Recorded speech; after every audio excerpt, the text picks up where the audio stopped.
बिस्मिल्लाहिर्रहमानिर्रहीम। अस्सलाम वालेकुम। अस्सलाम वालेकुम। मैं हमजा और मैं फरा। बिल्कुल ठीक है। और आपको हम वेलकम कहते हैं, गुड मॉर्निंग कहते हैं। नया प्रोग्राम है, नया फॉर्मेट है। और फरा, आप कितनी एक्साइटेड हैं इस फॉर्मेट को लेकर? बहुत ज़्यादा, इसलिए कि मैंने बड़ी चॉइस के साथ, बड़े शौक के साथ इसको ज्वाइन किया है। एक तो सुबह सवेरे और फिर उसके साथ आपसे मुलाकात जो होगी, तो ये एक ऐसा प्रोग्राम होगा जिसमें हम बहुत सारी इंफॉर्मेशन, बहुत सारी मालूमात, बहुत सारी ऐसी खबरें आपके साथ शेयर करने वाले हैं जो मेरे, आपके, हम सब के लिए बहुत अहम है। और यकीनी तौर पर ये बातें हैं जो हमारी ज़िंदगियों को इम्पैक्ट भी कर रही होती हैं। बिल्कुल, नई सुबह हुआ करेगी, नया सवेरा हुआ करेगा और नई इंफॉर्मेशन होगी जो हम आपको देंगे, वो शेयर करेंगे जिससे आपको फ़ायदा हो, हमारे मुआशरे को फ़ायदा हो, बच्चे उससे सीख सके, बड़े उससे सीख सके और हम खुद उससे सीख ही रहे होंगे। इन्फॉर्म्ड हो। अच्छा, वैसे बड़ी इंटरेस्टिंग बात है। क्या फ़र्क?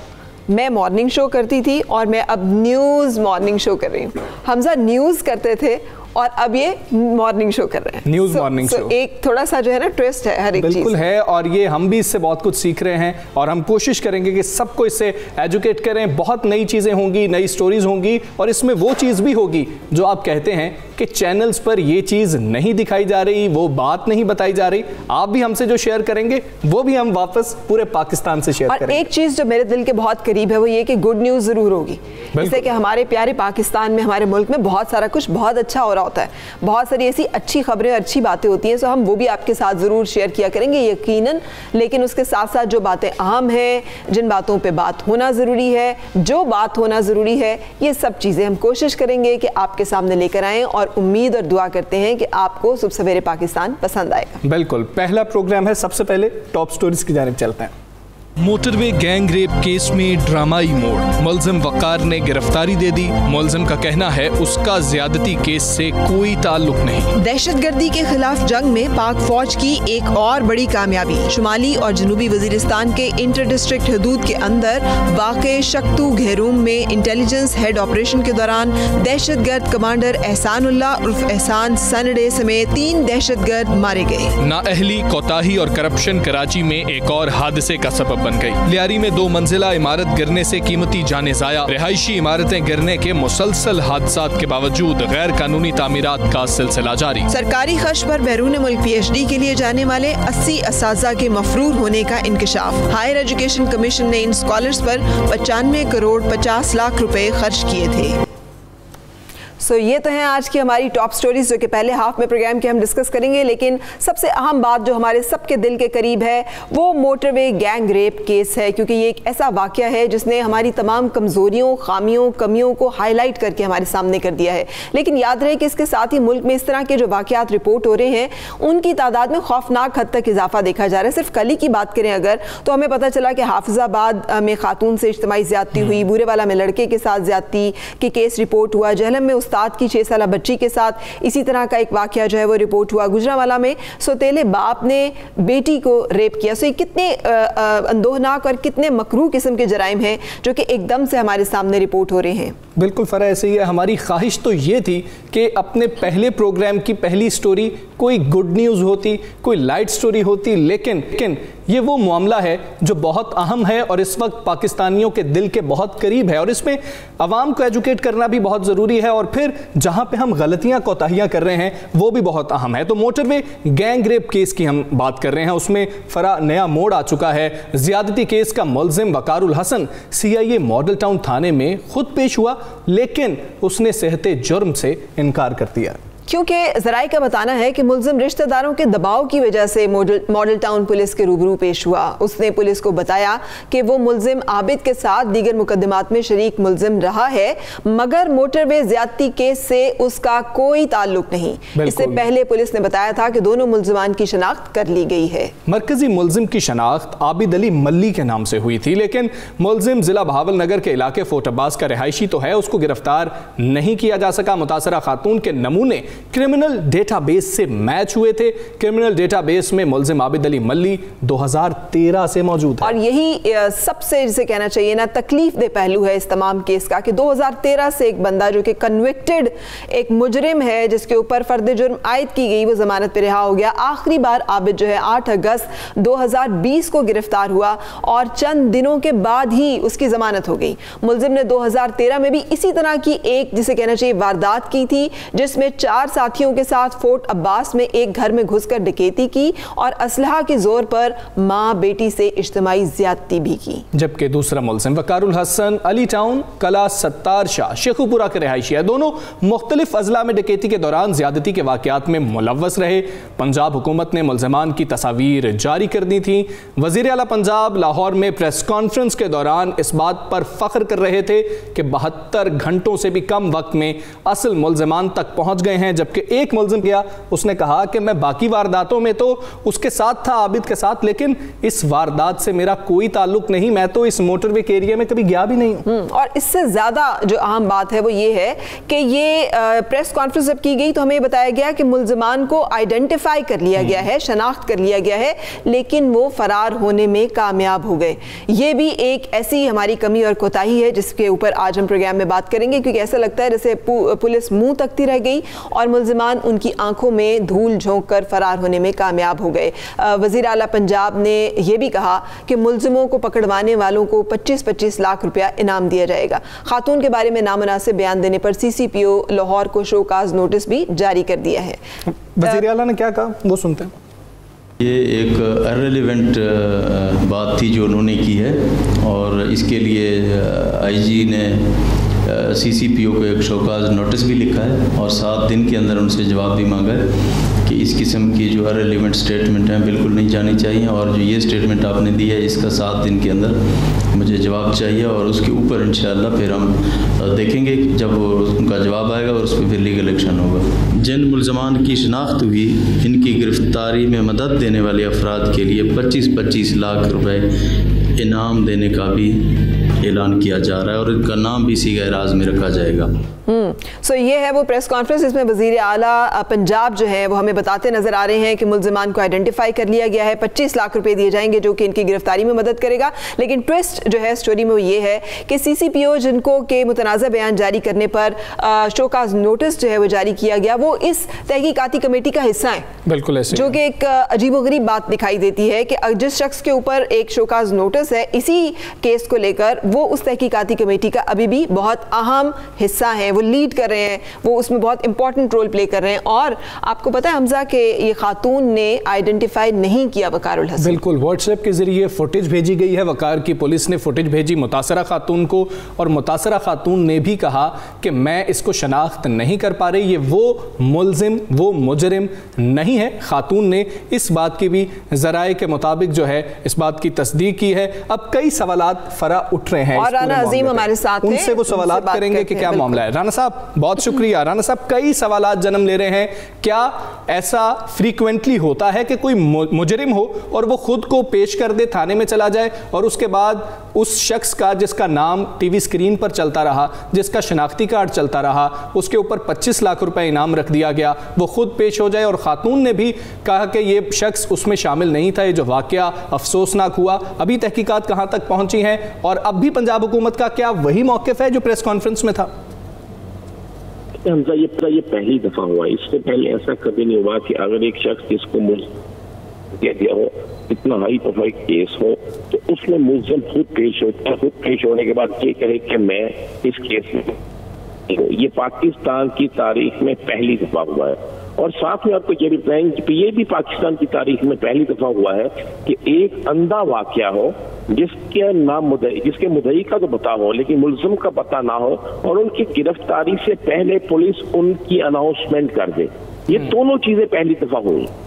जिसके केस को आप अंधा केस कहते हैं, उसमें जब तक मुल्ज़मान पकड़े ना जाएं उस वक्त तक कभी भी उनको अनाउंस नहीं किया जाता। लेकिन इस मुल्क की गंगा बहनी शुरू हो गई है कि पंजाब। तो राना अजीम साहब क्या चल रहा है, क्योंकि अवाम जो है इस सारे वाक़े के ऊपर हर शख्स बड़ा मुतजस्सिस भी है और बहुत ज़्यादा परेशान भी है। हम सब ये चाहते हैं कि इस वाक़े की शफाफ तहकीकात की जाए और असल मुजरिम को कैफरे किरदार तक पहुँचाया जाए। तो वजूहात क्या हैं? ये कन्फ्यूजन है पुलिस के एंड पे कोई, ये जिसे कहना चाहिए एक एफिशिएंसी या साबित करने का इन्वेस्टिगेशन फेलियर है या इन्वेस्टिगेशन फेलियर है, ये क्या वजह है इस सारे वाक़े की?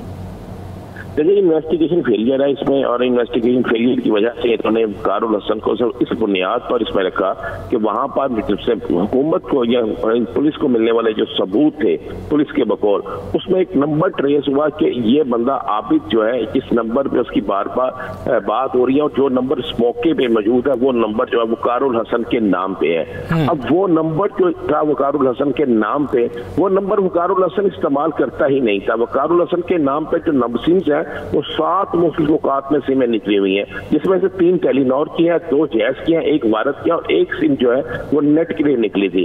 7 सिमें निकली हुई थी, जिनमें से 2 सिमें वो है जो वकारुल हसन के ब्रदर इन लॉ जो है साले जो है वो इस्तेमाल करते हैं। इन्वेस्टिगेशन फेलियर है। राना साहब बहुत शुक्रिया आपका।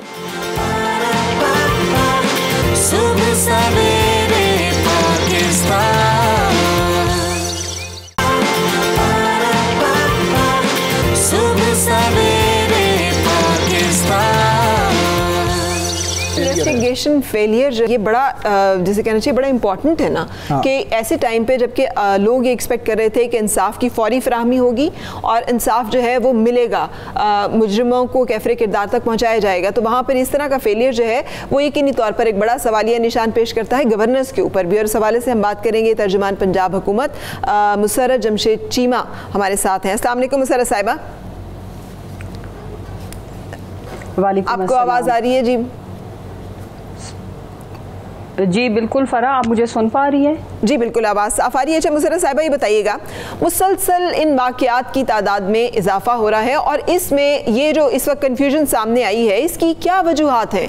आप क्या समझती हैं, इतनी जल्दी क्या थी वज़ीर आला पंजाब को प्रेस कॉन्फ्रेंस करने की? IG पंजाब भी उसमें बैठे, उसमें वज़ीर कानून पंजाब भी तशरीफ़ फरमा हुए, इतनी जल्दी क्या थी अगर पुलिस को कन्फर्म नहीं था? और अब ये जो सूरत हाल डेवलप हुई है, क्या ये एम्बैरेसिंग नहीं है? सबसे पहले तो फ़रा, आई कंग्रेचुलेट यू, आपका यहाँ पे माशाल्लाह से पहला प्रोग्राम है और क्या ही अच्छा होता। आपकी बात ठीक है कि अगर ये पहला प्रोग्राम आपका किसी गुड न्यूज़ से होता, लेकिन अनफॉर्चुनेटली पूरी कौम ने और स्पेशली ख़वातीन हम सारी इस अफसोसनाक और बदकिस्मत वाक़े से बहुत ही ज़्यादा इसने हमारे जहनों पे एक अज़ियतनाक असर छोड़ा है। और इंशाअल्लाह ताला पाकिस्तान की जो गवर्नमेंट है, प्राइम मिनिस्टर साहब एंड पंजाब गवर्नमेंट, इंशाअल्लाह अपनी तमाम बहनों और बेटियों से ये मैं उनके बिहाफ पे वादा करती हूँ कि इस केस का भी इंशाअल्लाह जल्द हम इसको मंतकी अंजाम तक पहुँचाएंगे। और आगे इम्पोर्टेंट चीज़ ये है कि हम इसकी जो प्रिवेंटिव्स हैं उस पे भी जाएं। जी ठीक है मुसर्रत साहिबा, इस वक्त पंजाब हुकूमत का मौक़िफ़ क्या है? कल जब वकार खुद पेश हो गया, उसके बाद ये भी आप तस्दीक कर दीजिएगा कि व्हाट्सएप के ज़रिए जब मुतासरा खातून को फुटेजेस भेजी गई तो उन्होंने इनकार कर दिया कि ये उसमें शामिल नहीं था। तो इस वक्त पंजाब हुकूमत का मौक़िफ़ क्या है? क्या अभी भी पंजाब हुकूमत वकार को मुलजिम समझती है? देखिए, सबसे पहले तो पंजाब हुकूमत का मौक़िफ़ एक ही है कि जो गुनाहगार हैं उनको एज़ अर्ली एज़ पॉसिबल एक तो एक्सपोज किया जाए, कौम को आगाह किया जाए और फिर उनको करार वाकई सज़ाएँ दी जाए। इंपॉर्टेंट चीज़ ये है कि अभी ये केस अंडर इन्वेस्टिगेशन है और चीज़ें इतनी सिंपल नहीं है। देखें, वकारुल हसन का हम उसको अभी आते साथ कोई नहीं किसी को भी लटका रहा। इंपॉर्टेंट चीज़ ये है कि उसका बहुत एक स्ट्रॉन्ग लिंक है कि सिम उसी के नाम पर और फिर उनके बरादर निस्बती, यानी कि ये फैमिली इसके साथ देर वेरी क्लोज।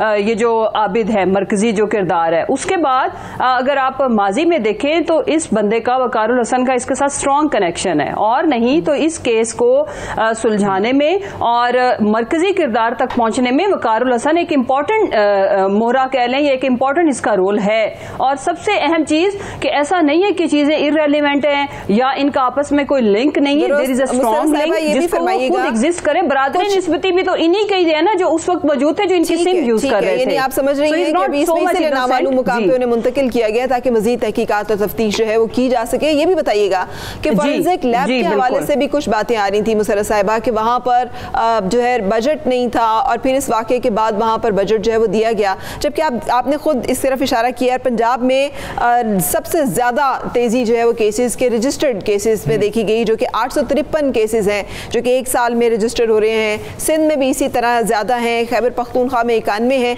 आपके सामने है कि पिछले एक हफ्ते के दौरान कितने केसेस रिपोर्ट हो रहे हैं। तो अगर हम फॉरेंसिक लैब को बजट ही नहीं देंगे तो किस तरह से डीएनए टेस्टिंग होगी? ये वाकया ना होता तो बाकी जो बेचारे विक्टिम्स थे उनके साथ क्या होता?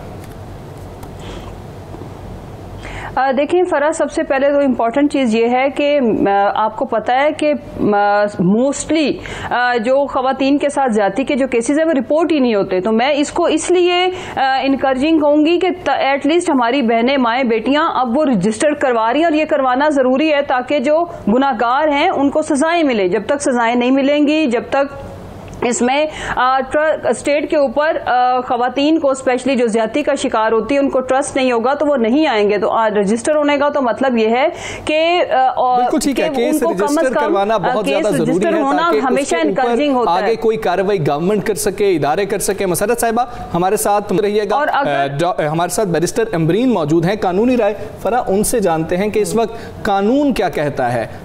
बैरिस्टर साहिबा बहुत शुक्रिया। बैरिस्टर साहिबा कहिएगा इसमें कि एक शख्स का शनाख्ती कार्ड दिखा दिया जाए, एक शख्स के ऊपर 50 लाख रुपया जो उसकी इत्तला देगा उसके लिए इनाम रख दिया जाए, हाँ। और बाद में पता लगे वो शख्स खुद पेश हो जाए और कहे मैं तो मुलजिम ही नहीं हूँ, फिर वो जो खातून है मुतासरा वो भी कहें कि ये मुलजिम नहीं है, मैंने इनको उधर नहीं देखा और मैं इनको शनाख्त नहीं कर पा रही हूँ कि ये वहाँ पर मौजूद थे।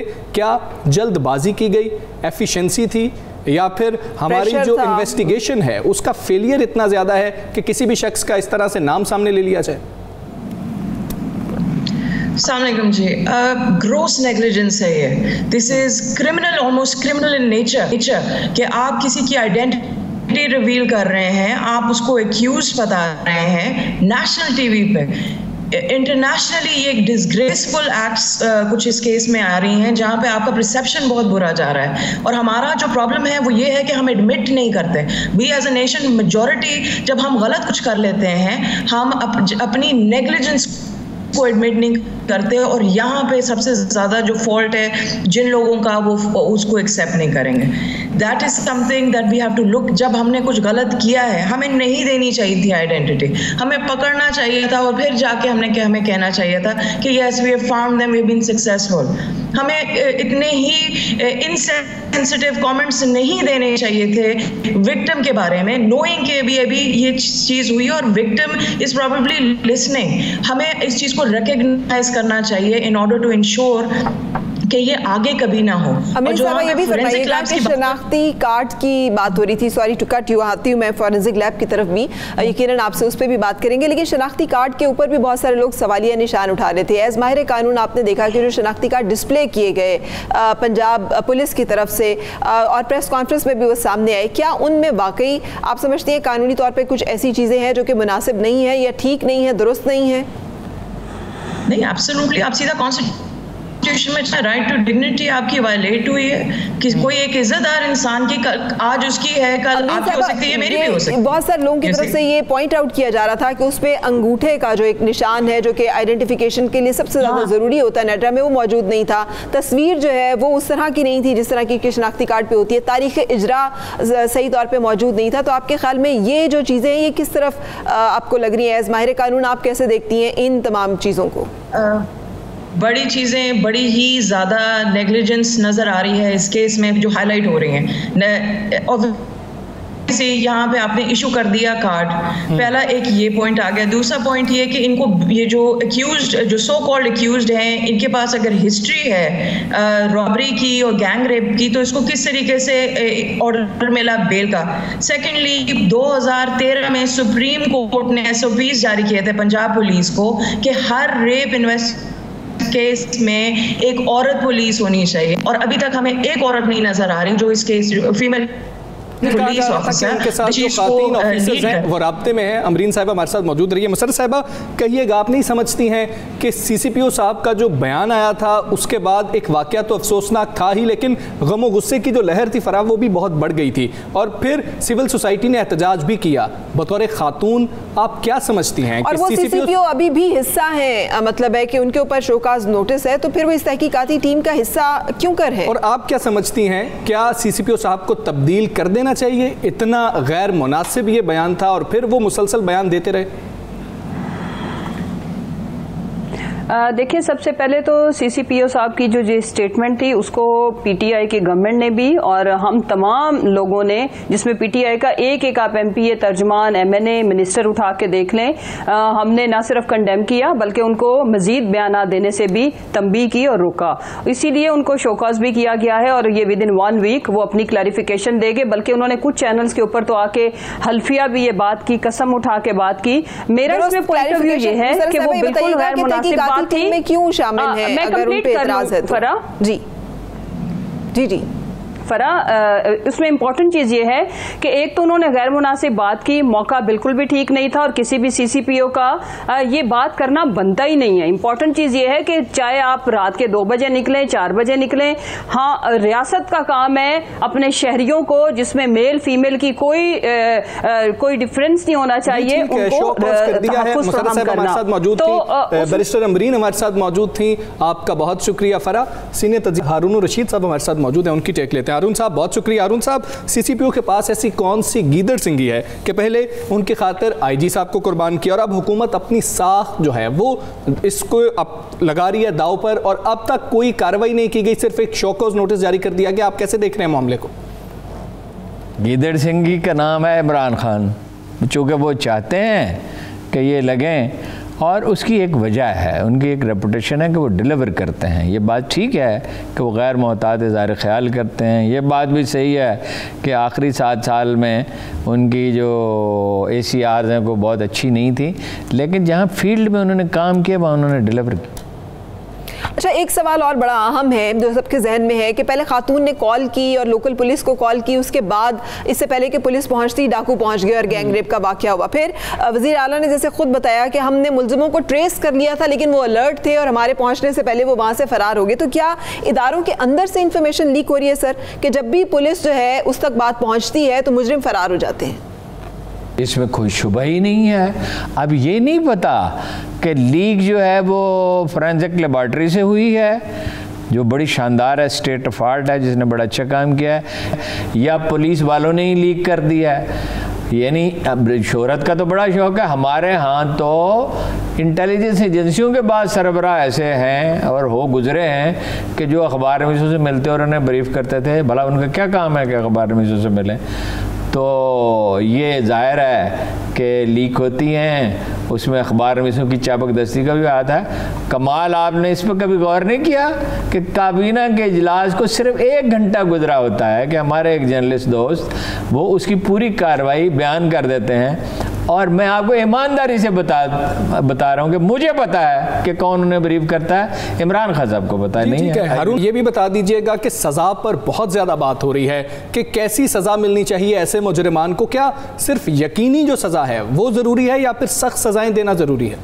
देखिए, सख्त सज़ा बहुत कम सूरतों में ज़रूरी होती है। मैंने आपसे एक दफ़ा अर्ज़ किया था कि जनाब रसालत माब ने सख्त सज़ाएं दी हैं, लेकिन बहुत कम।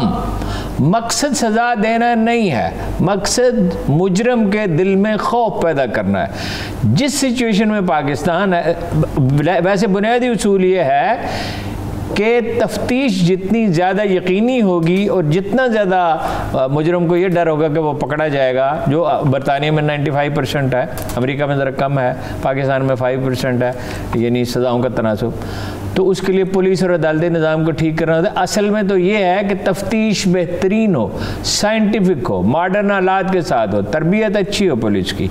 लेकिन कभी कभी जैसे आज की सूरत हाल है टैक्स कलेक्शन और घिनौने जराइम में, और घिनौने जराइम आप सब समझते हैं क्या है, उसमें कुछ ना कुछ लोगों को सख्त सज़ाएं जी, जैसे पब्लिक सेंटिमेंट इस वक्त जो है वो पब्लिक हैंगिंग का है कि सरेआम फांसी दी जाए।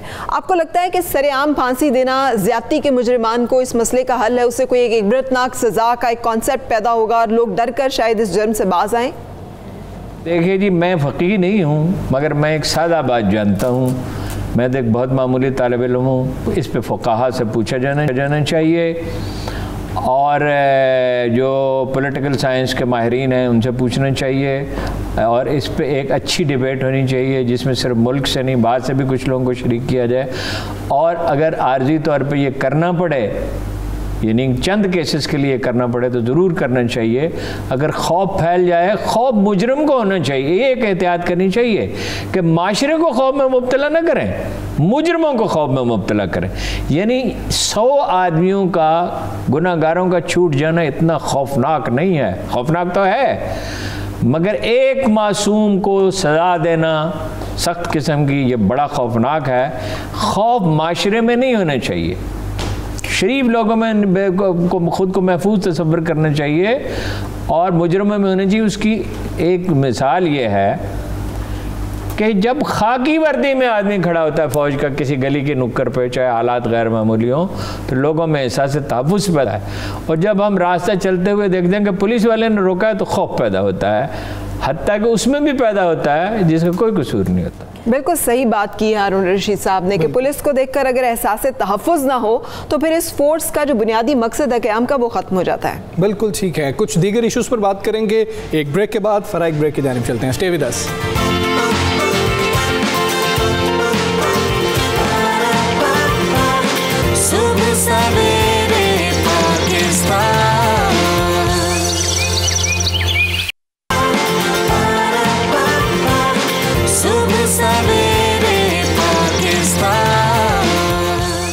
कुछ ऐसी और परेशान कुन खबरें हैं जिनकी तरफ हम आपको लेके चलेंगे, और ये खबरें हैं कराची से मुतालिक, जहां नाअहली, कोताही और करप्शन कराची में एक और हादसे का सबब बन गई है। लियारी में 2 मंजिला इमारत गिर गई। आपके इल्म में होगा ये वाक़या हुआ, और ये वाक़या तवातर के साथ होते चले जा रहे हैं। मलबे से 2 लाशें, 9 ज़ख्मियों को निकाल कर अस्पताल मुंतकिल कर दिया गया। कराची में गैर कानूनी तामीरात की वजह से दर्जनों शहरियों की जान जा चुकी है। Builders mafia, Sindh building control authority और पुलिस मुबैना तौर पर गैर कानूनी तामीरात में मुलव्वस है। फरा एक इंतहाई अहम मामला है। एक घर के लिए पाई जोड़ी जाती है। ख़ास तौर पे हम ख़वातीन का जिक्र करते हैं कि वो बहुत ज़्यादा पैसे खर्च करती हैं, लेकिन वो पाई जोड़ती हैं, अपने खर्चे में से जोड़ती हैं और फिर घर ख़रीदते हैं। आगे जाके पता लगता है कि एनओसी ही नहीं लिया गया। घर सुकून और तहफ़्फ़ुज़ की अलामत है। अगर वो उस घर की छत जो कि आपको पूरी दुनिया में साया देती है, पनाह देती है, अगर वो छत ही आपके सर पर आन गिरे तो इससे बड़ी बदकिस्मती और इससे बड़ी जिसे कहना चाहिए तकलीफ दह सूरत हाल हो नहीं सकती। और हम बड़े अफसोस के साथ हर रोज़ इस तरह का एक मखदूश इमारत गिरने का अफसोसनाक वाक़या देखते हैं, जो कि अब लियारी तांगा स्टैंड के करीब पेश आया है। इसमें मुतादिद अफराद जो है मलबे तरे फंसे हुए हैं और थे, जिनको निकाला गया। रेस्क्यू एहलकारों ने मौके पर पहुँच कर मलबा हटाया। इससे पहले ही कुछ 1-2 दिन पहले, 3 दिन पहले हमने इसी तरह का एक वाकया सुना था, जो कि कोरंगी अल्लावाला टाउन में था, जहां 4 मंजिला इमारत गिर गई थी। ये इमारत के बारे में भी बात की गई कि गैर कानूनी तौर पर खेल के मैदान पर बनाई गई है। इसमें भी बहुत सारी हलाकतें हुई, जिसमें 7 कीमती जानें हमने खोई, 7 लोग जो हैं वो जख्मी होने की इत्तला मिली, जिसमें ट्रैफिक पुलिस कार एहलकार के बेटा, बीवी और बेटी मरने वालों में शामिल थे। बिल्कुल ऐसे ही है। फरा, हमें हुक्काम ये तो बता देते हैं जब ऐसा कोई वाक़या आता है कि ये गैर कानूनी जगह थी, ये चाइना कटिंग पर बनाई गई थी, ये पार्क के ऊपर तामीर कर ली गई थी, जब बन रही थी, सवाल ये है कि आप उस वक्त क्या कर रहे थे? आपको पता है कि अभी इस साल में, रवां साल मार्च में तकरीबन हुकूमत सिंध ने बड़े पैमाने पर तबादले किए, तकर्री और तब्दीलियाँ की। हाँ, SB Sindh building control authority में। और उसके साथ साथ एक तहकीकाती कमेटी भी बनाई गई थी, जिसमें चंद अफसरों को मोरद इल्ज़ाम भी ठहराया गया था, और ये सबके सामने ये आई थी। लेकिन उसके बाद फिर हमें नहीं पता चला कि जिन अफसरान पे इल्ज़ामात लगे थे, जिनके ऊपर करप्शन के इल्ज़ामात लगे थे, उसके बाद फर्दर क्या हुआ। ये वही वाक़या है जैसे हम पहले केस की बात कर रहे हैं कि मुल्ज़िम अगर पकड़े जाते हैं, एलिज्ड होते हैं, और उसके बाद तफ्तीश आगे नहीं बढ़ती, वो कानून की गिरफ्त में नहीं आते, सज़ा नहीं मिलती, उनसे हमें इंसाफ नहीं मिलता, जिसकी वजह से एक जराइम जो है उसका सिलसिला जारी रहता है। बिल्कुल फरा, इस बरस सिर्फ 9 माह की बात की जाए तो शहर कायद में किसी रिहायशी इमारत के गिरने का ये ये चौथा वाक़या है। और कितने ख़ानदान इसके अंदर रिहाइश पजीर थे। रिहायशी इमारतें गिरने के मुसलसल हादसात के बावजूद शहर में गैर कानूनी तामीरात का सिलसिला जारी है, उसको रोका नहीं जा रहा और हुकाम सिर्फ ये बता देते हैं कि ये गैर कानूनी इमारत। किरण खान हमारे साथ मौजूद हैं, हमारी नुमाइंदा हैं कराची में। अस्सलाम वालेकुम किरण। वालेकुम अस्सलाम। हम बताइएगा, हम बात कर रहे थे अभी कि महकमा बल्दियात की तरफ से एक तहकीकाती कमेटी भी बनाई गई थी जिसमें कि कुछ अफसरान को नॉमिनेट किया गया था करप्शन पे। उस तहकीकाती कमेटी का क्या बना और क्या अब सिंध बिल्डिंग कंट्रोल अथॉरिटी फिर ये कहकर बरीउज़्ज़मा हो गई है कि ये तो गैर कानूनी इमारत थी और हमसे तो नक्शा ही पास नहीं करवाया गया, हमें मालूम ही नहीं इसके बारे में? बिल्कुल फरा, अगर हम देखें तो जब भी इस किस्म के सानियात होते हैं उसके बाद अगर कमेटी कायम हो गई ना तो फिर हमें समझ जाना चाहिए कि मामला जो है अब खाने की नजर होने जा रहा है। जब भी ये कमेटियां कायम होती हैं उसके बाद होता कुछ नहीं है। उस वक्त का वक्ती तौर पर अनाउंसमेंट कर दी जाती है ताकि जितने जज्बात हैं उसको बिल्कुल आप साइड पर कर दें, लोगों को थोड़ा सा यकीन आ जाए और उसके बाद कोई कार्रवाई होते हुए नजर नहीं आती। कल हमने देखा कि लियारी में जिस तरह बिल्डिंग गिरी उससे चंद रोज कबल ही कोरंगी में बिल्डिंग गिरी थी। कहीं पर जो है गैर मेयारी मटेरियल इस्तेमाल किया जाता है, कहीं पर बगैर नक्शे के बिल्डिंग खड़ी कर दी जाती है, कहीं पर जो है अगर आपने नक्शा पास करा है ग्राउंड+1 का तो वो ग्राउंड+4 बिल्डिंग बनी हुई होती है, लेकिन कार्रवाई किसी के भी खिलाफ नहीं होती, ना किसी को सजा मिलती है। क्या है आपके ख्याल में किया जाता है? कार्रवाई ना होने की वजह क्या है? क्योंकि मुझे यकीन है जो लोग मुतासर होते होंगे और मुतासरा खानदान वो तो चाहते होंगे कि कार्रवाई की जाए, वो तो चाहते होंगे कि उनको इंसाफ मिले। तो फिर आखिर ऐसी क्या वजूहात है जिसकी वजह से ये मामला रुक ही नहीं रहा और ये मामला जो है इसी तरह से एक के बाद एक तवातर के साथ इमारत गिरती भी हैं और गैर कानूनी तामीरात का सिलसिला भी जारी रहता है? जी बिल्कुल, देखें कार्रवाई ना होने का तो सबब अगर हम वैसे ही अखज़ कर लें कि करप्शन है। जब तक करप्शन का खात्मा नहीं होता इन इदारों के अंदर से मुकम्मल तौर पर कार्रवाई किसी के खिलाफ नहीं हो सकती। इतनी सियासी असर रसूख इस्तेमाल किया जाता है, बिल्डर्स माफिया जो है इसमें मुकम्मल तौर पर मुलव्वस होती हैं, SDCA के अफसरान इसके अंदर मुलव्वस होते हैं, सिंध गवर्नमेंट के लोग इसके अंदर मुलव्वस होते हैं और फिर जो मुताल्लिका इदारे होते हैं DMC और JMC की अगर हम बात करें, जैसे प्ले ग्राउंड पे कोई कब्जा कर लेता है, चाइना कटिंग हो जाती है, इसी तरह पार्क पे कब्जे हो जाते हैं, चाइना कटिंग हो जाती है। तो ये सारी चीजें 13 इदारों के अंदर आती हैं, वो सब इसके अंदर जो है जिम्मेदार हैं और कार्रवाई फाइल्स गायब कर दी जाती हैं। किरण, आप हमें आगाह करें। आपको मालूम है कि डायरेक्टर जनरल ने इस बारे में नोटिस दिया कि वो अफसरान जो फाइल गुम करें, क्योंकि चंद महीने पहले और कुछ अरसे पहले भी जिन बिल्डिंग्स के नक्शे पास किए गए वो भी फाइलें गुम कर दी गई। तो आखिर वो महकमे के अंदर से गुम हो रही हैं और ये भी एक बहुत बड़ी बदउनवानी करप्शन है जिसका एहतसाब होना चाहिए ताकि इस तरह के वाकयात को रोका जा सके। और तहकीकात हो रही हैं, कुछ ने तो एतराफ़ जुर्म भी किया, लेकिन मामला जूं का तूं है। सिर्फ ये बता दिया जाता है ये एक गैर कानूनी जो थी इमारत थी जो ज़मीन बोस हो गई है। उम्मीद करते हैं ऐसे वाकयात नहीं होंगे और SBCA अपना काम बेहतर तरीके से करेगी।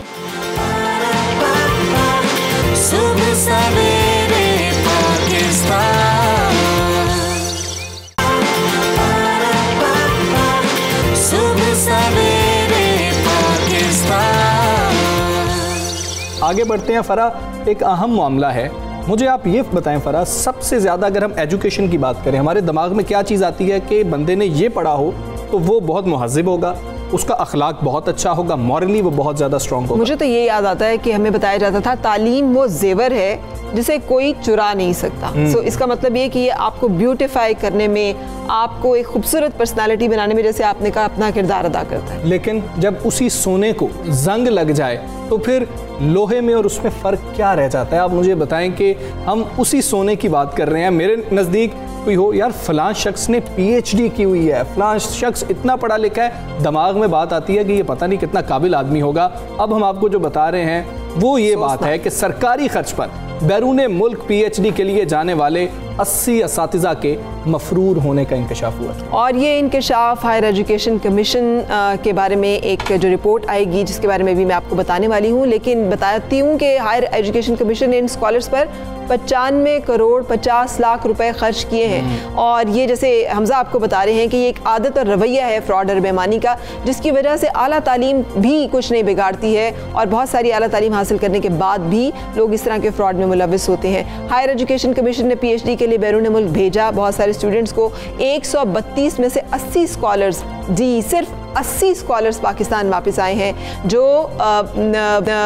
80 पाकिस्तान वापस नहीं आए, जो 52 वापस आए वो थे जो कि फेल हो गए थे। उन्हें मजबूरन आना पड़ा, भेज दिया गया, उनको भेज दिया गया, बाकियों को वहाँ पर नौकरियां मिल गई, जिनको ऑप्शन मिली वो वापस नहीं आए। और ये इंकशाफात जो है पब्लिक अकाउंट्स कमेटी की ज़ेली कमेटी के इजलास में किए गए। फरा, एक अहम चीज़ ये है कि पाकिस्तान से आप फंड लेते हैं, पैसे मिलते हैं आपको, आप बाहर जाते हैं, स्टाइपेंड आपको मिलता है, वहाँ जाकर आप इसलिए जाकर PhD करते हैं, पाकिस्तानी गवर्नमेंट इसलिए पैसे देती है ताकि वापस आके आप पाकिस्तानी बच्चों को पढ़ाएंगे, आप पब्लिक सेक्टर यूनिवर्सिटीज़ में जाएंगे, वहाँ पर बच्चों को एजुकेट करेंगे। लेकिन ये पाकिस्तान का असासा बाहर ही है, और बाहर इसकी बहुत बड़ी वजह ये भी है कि मैंने देखा था और पिछले दिनों आपके सामने शायद ये खबर भी आई हो कि बहुत सारे वो लोग जो कि PhD करके मुल्क से वापस बाहर से वापस आए, उनको यहाँ नौकरियाँ और मुलाजमतें नहीं मिली। फिर वो एहतजाज कर रहे थे कि कम से कम उनको मुलाजमत तो दी जाए।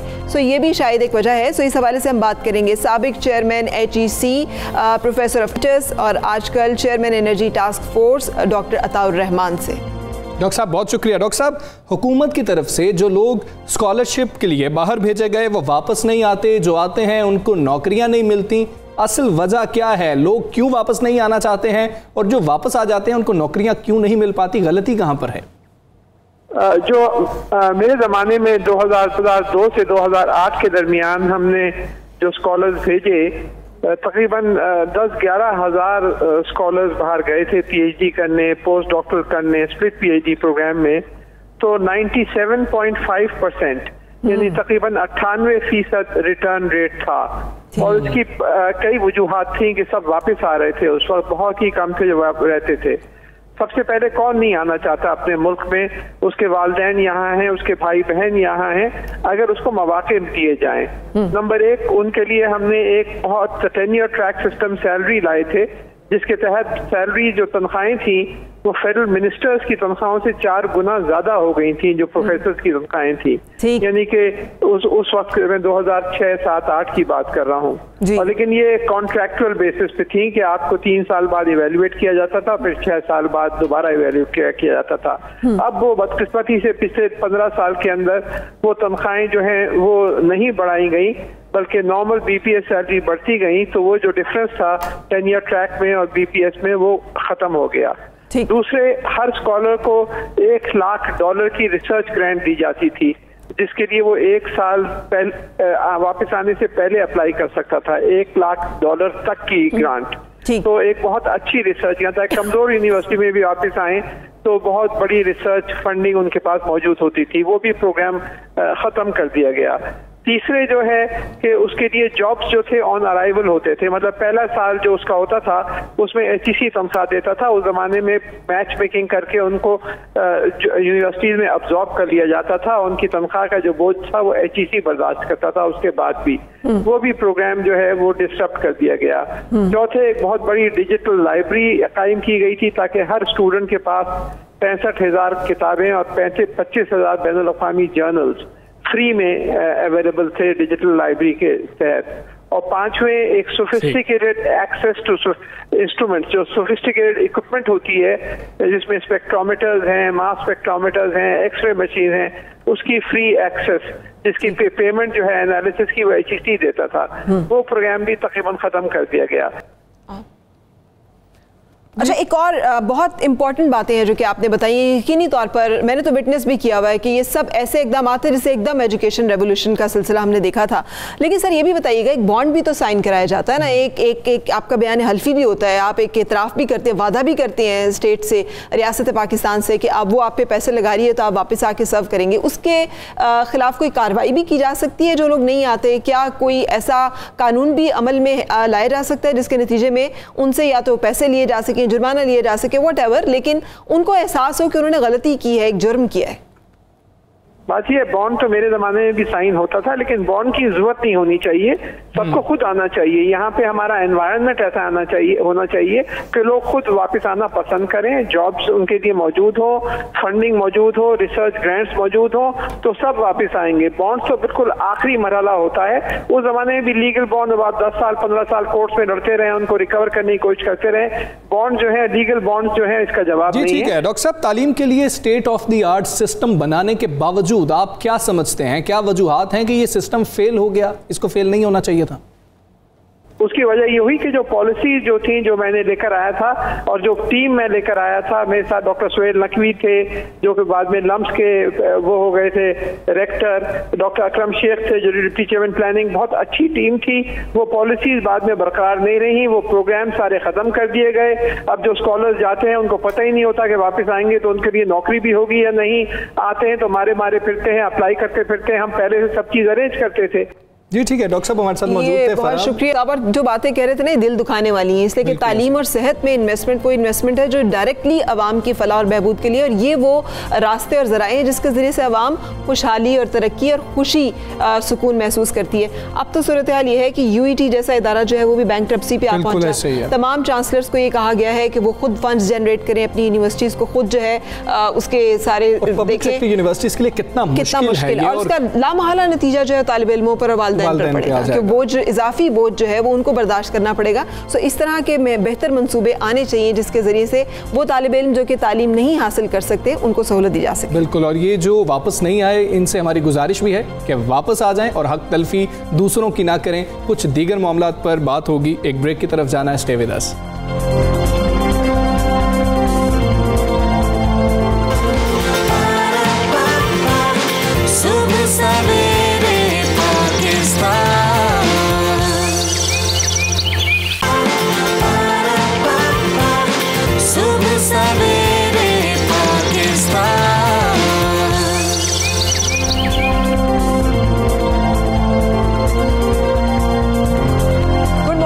And welcome to Subah Savere Pakistan. और अब एक अच्छी खबर है, इसलिए कि मुल्क जो है वो वापस नॉर्मल ज़िंदगी की तरफ जा रहा है। तो हमजा, आपको क्या लगता है कि ये मामूलात और ज़िंदगी की तरफ लौटना कैसा है? स्कूल का मामला कैसा लगा?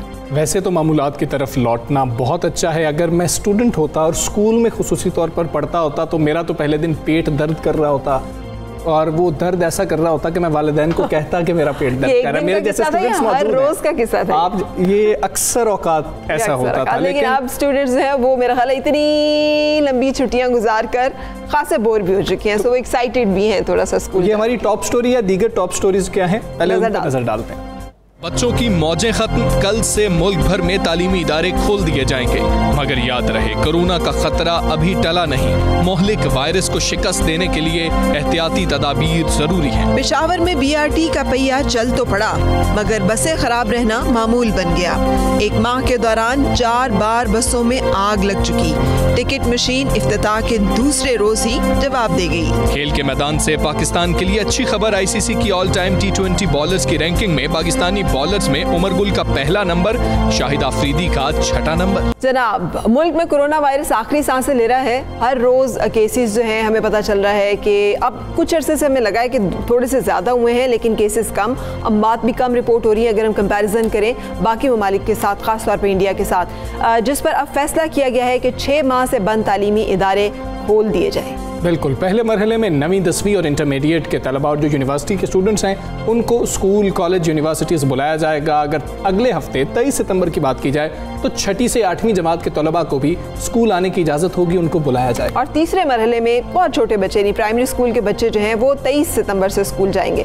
कोरोना से बचाव के लिए तालीमी इदारों में SOPs भी जारी किए गए हैं, और ये SOPs बहुत अहम है। इनको फॉलो करना ही दरअसल वो तरीक़ाकार है जिसके साथ ना सिर्फ हम तालीमी साल मुकम्मल कर सकेंगे, अपने बच्चों की हिफाजत, अपनी हिफाजत को इंश्योर कर सकेंगे। बिल्कुल ऐसा ही है। तमाम निजी और सरकारी स्कूल्स को एक दिन में सिर्फ 50% बच्चे बुलाने की इजाज़त होगी। इसमें मामला यह है कि अगर तो क्लास ही 20 बच्चों पर है और उसमें चेयर्स ज़्यादा हैं, जगह ज़्यादा है, तो फिर तो क्लास को बुलाया जा सकता है। लेकिन जिस तरीके से आप देखती हैं कि क्लास में बच्चे ज़्यादा होते हैं और जगह कम होती है, तो फिर आधी क्लास को बुलाना होगा मुतबादिल दिन में, दीगर 50% तलबा बुलाए जाएंगे। इस तरीके से कोर्स पूरा करने की कोशिश की जाएगी। सर वंडर ये कैसे होगा, इस हवाले से हम मेहमानों से बात करेंगे, लेकिन एक दिन में डबल शिफ्ट की इजाज़त जो है वो नहीं होगी। और ये भी याद रखने की बात है कि तालीमी इदारे जो हैं वो आम हालात में नहीं खुल रहे। कोरोना वायरस की दूसरी लहर के खदशात भी जाहिर किए जा रहे हैं, जो कि बहुत अहम है, वालिदैन के जहन में भी हैं, हुकूमत के जहन में भी है। एहतियात ज़रूरी है। इस हवाले हवाले से बातचीत करेंगे हम, और वज़ीर तालीम सिंध हमारे साथ हैं सईद गनी साहब। सईद गनी साहब, सबसे पहले तो सिंध हुकूमत बड़ी विजिलेंट रही है कोरोना के बारे में इक़दामात से लेकर, और ख़ासतौर पर तालीम के शोबे में जो कोऑर्डिनेशन थी O level A level exams में भी, उसमें भी आप लोग खासे मुतहरिक रहे। अब ये जब स्कूल खुलने का मरहला आया है तो क्या सिंध हुकूमत इस जो एक फ़ैसला किया गया है इस पर मुत्तफ़िक है? क्योंकि मुर्तज़ा वहाब साहब की ट्वीट शायद बता रही थी कि कुछ तज़ब्ज़ुब है अभी कि खोले जाएं या ना खोले जाएं। मैं एक गुजारिश करता हूँ, मुर्तज़ा वहाब के बिल्कुल कंसर्न हैं, उन्होंने मुझसे डिस्कस भी किया, लेकिन उनका जो ख्याल है कि जो प्राइमरी और प्री प्राइमरी हैं जिनको 28 सितंबर से खुलना है, उसको हमें थोड़ा सा देखना चाहिए। तो बहरहाल अभी उसमें टाइम है, और हम जब 15 सितंबर को यूनिवर्सिटीज़, कॉलेजेस और 9वीं और 10वीं क्लास के बच्चों को बुलाएंगे तो हमारे पास 2 हफ्ते होंगे इस बात को देखने के लिए कि खुदा न खास्ता कोई सूरत हाल ख़राबी की तरफ तो नहीं जा रही। तो फिर हम उसको रिव्यू कर सकते हैं जो 28 सितंबर से हमने प्राइमरी और प्री प्राइमरी स्कूल्स के बच्चों को बुलाना है। देखिए, एक चीज़ ध्यान में हमें रखनी चाहिए कि हमारी ज़िंदगी में, और शायद जो बुज़ुर्ग हैं उनकी ज़िंदगियों में भी, ये हमने कभी नहीं सोचा होगा कि हम इन हालात में, इस तरह के माहौल में तालीमी इदारों में अपने बच्चों को भेजेंगे। आज भी बहुत सारे पेरेंट्स जो हैं वो बिल्कुल कंसर्न उनके हैं और वो परेशान हैं कि वो बच्चों को स्कूल भेजें या न भेजें, और ये रहेगा, मेरा ख्याल ये मसला रहेगा। लेकिन जिस तरह आपने कहा कि 6 महीने तक हमारे बच्चे तालीम से बिल्कुल दूर रहे हैं, घर पे ऑनलाइन वो सिस्टम कहीं ना कहीं चलता रहा, लेकिन बहरहाल ये मुतबादिल नहीं है स्कूल जो बच्चे जाकर क्लासरूम में तालीम हासिल करते हैं उसका। तो एक मुश्किल सूरत हाल है, मुश्किल सिचुएशन है, उसमें एक फ़ैसला किया गया हालात को सामने रखते हुए। हमें अल्लाह से दुआ करनी चाहिए कि जिस तरह अल्लाह ताला ने करम किया है, अभी आपने बताया कि इंडिया की सूरत हाल बताई, दुनिया के दीगर के ममालिक में दोबारा से बेहतर है, अल्लाह का फजल था। हमारे यहाँ और जिस तरह से गवर्नमेंट ने इंश्योर किया, जितनी भी गवर्नमेंट्स थी उन्होंने इंश्योर किया, ये बहुत अच्छी बात है। अब तैयारी कैसी है, हुकूमत की तैयारी कैसी है, सिंध हुकूमत की तैयारी कैसी है? स्कूल खुल रहे हैं, कॉलेजेस खुल रहे हैं, इंश्योर तो करना होगा कि मॉनिटरिंग किस तरीके से होगी, वहाँ पर SOPs का ख्याल रखा जा रहा है, नहीं रखा जा रहा? हमजा, हमने पहले तो सरकारी जो ऑफिसर्स हैं, जो फील्ड ऑफिसर्स हैं, उनकी एक मीटिंग की।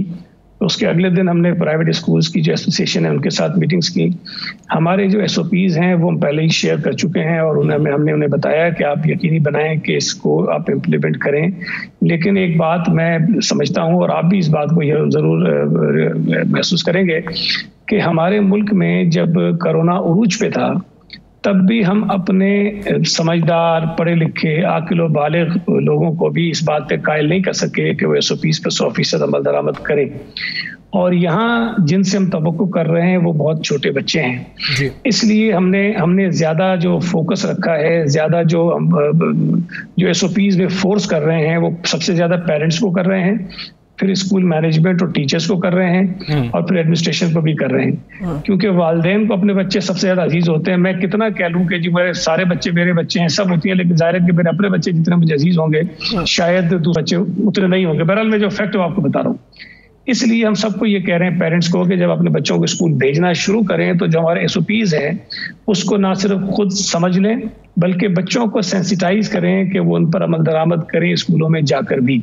ये एक तरीका है जिससे हम मैक्सिमम इन्फोर्समेंट कर सकते हैं SOPs की। मुझे ये बात बिल्कुल 100% यकीन है कि हम मुकम्मल तौर पर इम्प्लीमेंट करने में शायद कामयाब नहीं हो सकेंगे, लेकिन जो बेसिक SOPs हैं कि आपने मास्क पहनना है, आपने बार बार हाथ अपने वॉश करने हैं, आपने डिस्टेंस पे बैठना है, आपने किसी से हाथ नहीं मिलाना, गले नहीं मिलना, अगर हम ये चीजें सारी कर जाते हैं तो शायद किसी हद तक हम कामयाब हो जाएंगे। एक और चीज से बात करूं, आपने भी शुरू में बताया कि वो सेकंड शिफ्ट नहीं होगी, ये 50% बच्चे आएंगे।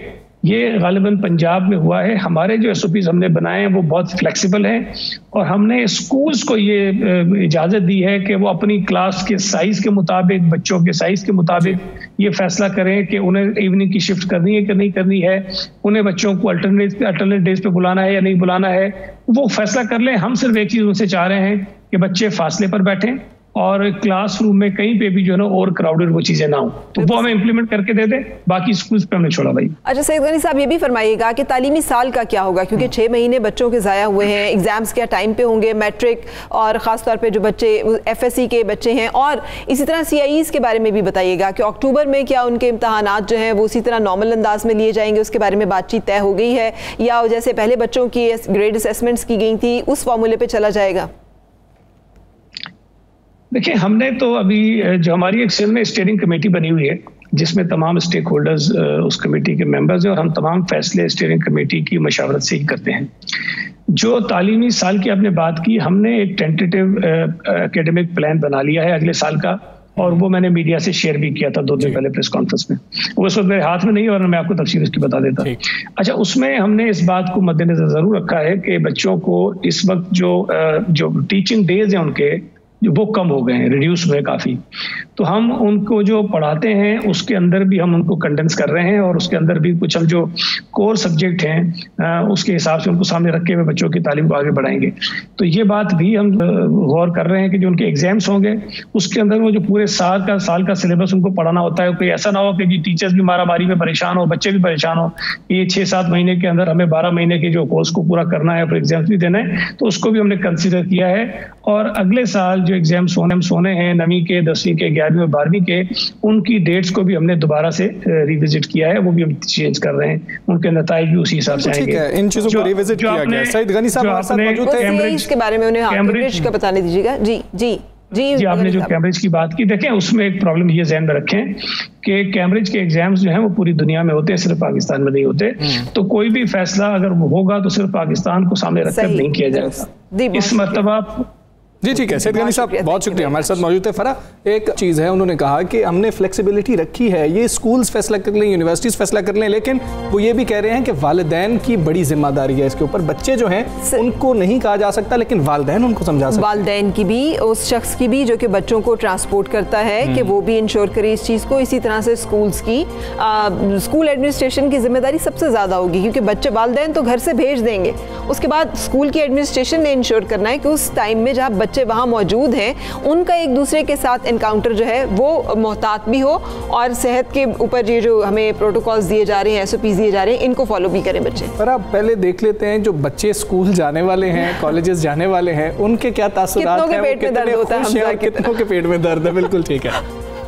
ये साथ में बहुत मौजें कर ली हैं, अब स्कूल ओपन होने हैं, पढ़ाई की तरफ स्टडी करनी पड़ेगी अब। हमें तो बहुत अच्छा लग रहा है, इतनी सारी छुट्टियों के बाद स्कूल जाना है, सब फ्रेंड्स के साथ मिलेंगे, बहुत अच्छा लग रहा है हमें तो। मैं 9th क्लास में हूँ और 9th और 10th इकट्ठी कर रही हूँ, और हमें बहुत मज़ा आ रहा है कि हमारा स्कूल अभी स्टार्टिंग हो जाने हैं, और हम लोग बहुत इंजॉय करेंगे फिर स्कूल में। घर में रह के वगैरह बोर भी हो गए थे, लेकिन इंजॉय भी किया, लेकिन ज़्यादा मज़ा आएगा फ्रेंड्स के साथ हम लोग होंगे, और बड़ी मज़े की लाइफ होती है, school life, college life, university life, तो बड़ा मज़ा आएगा हमें। बहुत देर बाद और बहुत अच्छा हुआ है।